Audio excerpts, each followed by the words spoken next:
eternos agradecimentos por tudo que fez pelo futebol, por todas as portas abertas que deixou para todos nós que viemos depois. Vida longa ao rei, parabéns. Não tem discussão, o Pelé é o número 1 do futebol, o rei do futebol. Isso pode soar estranho para você, mas com cada minuto deste vídeo vai ficar mais claro. A encarnação de ser o número 1, podemos concordar que o Pelé foi o primeiro. Ele foi o primeiro jogador a encantar todo mundo, em um tempo em que não havia internet, YouTube ou TV. O Pelé era a cara estampada na capa dos jornais. Ele atuou em filmes e até apareceu em Hollywood. O cara até cantava. Se eu pudesse mudar o mundo, veja o que eu faria. Pelé foi o primeiro jogador a transcender o esporte. Ele era conhecido em todo o mundo e usou sua fama para transformar os jogadores de futebol em celebridades. Ele é o modelo que moldou todos os jogadores modernos. E ainda nem começamos a falar de sua mágica dentro do campo. O Pelé era um atacante que voltava para pegar a bola. Ele também tinha os instintos artilheiros e o atletismo do Cristiano Ronaldo e toda a habilidade das mais elegantes lendas do esporte. Ele não tirava truques da cartola, ele era a cartola. O jovem Edson Arantes do Nascimento amava o futebol desde criança, ainda que sua mãe tenha tentado proibir ele de jogar bola. Seu pai também amava o futebol, mas graves lesões interromperam sua carreira, o que fez com que toda a família crescesse na pobreza por causa de seu sonho interrompido. Então Pelé jogava descalço com bolas feitas de meias cheias de jornais e amarradas com barbante. Ele era criativo desde criança. Seu nome era Edson, em homenagem ao notável inventor Thomas Edison. O amor do Pelé pelo esporte era acompanhado por um talento nato e pela vontade de provar seu valor.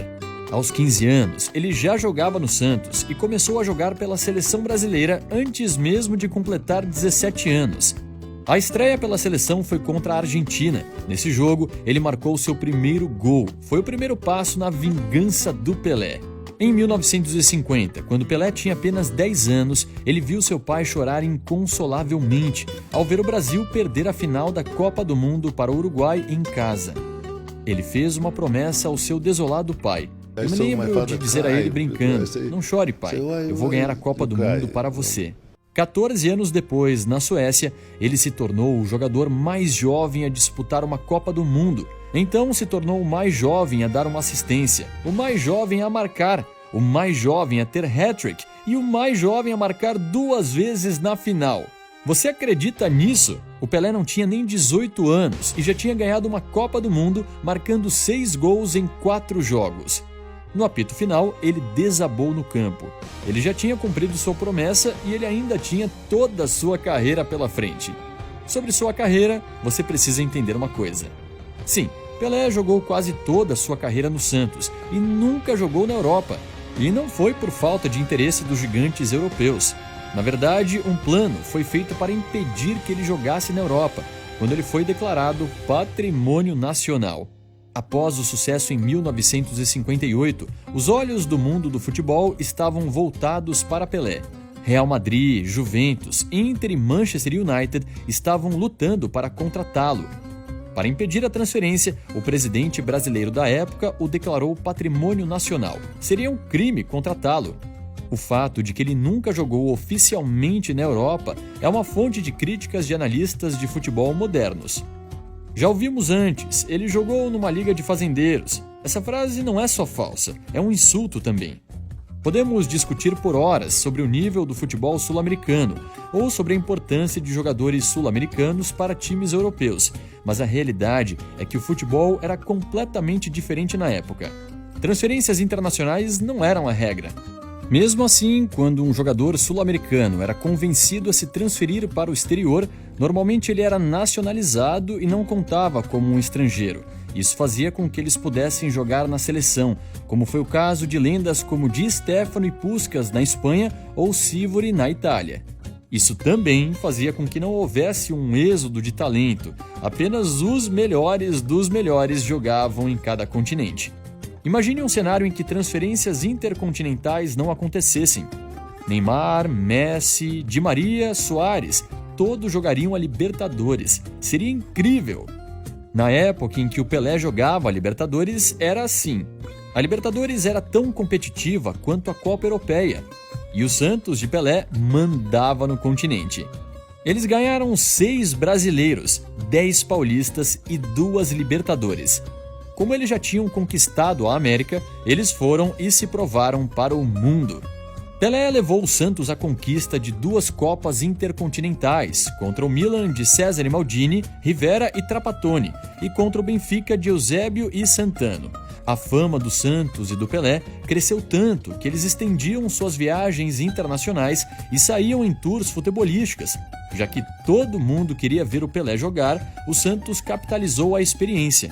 Em 1959, o clube jogou 99 jogos nas Américas do Sul e Central e então partiu para a Bulgária, Bélgica, Países Baixos, Itália, Alemanha, Suíça e Espanha.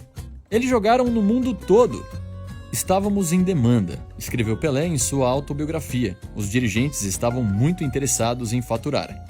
Em 1962, o Circo do Santos tinha chegado até a Inglaterra, a casa do jogo bonito, e Pelé deu um show para lotar estádios pelo país.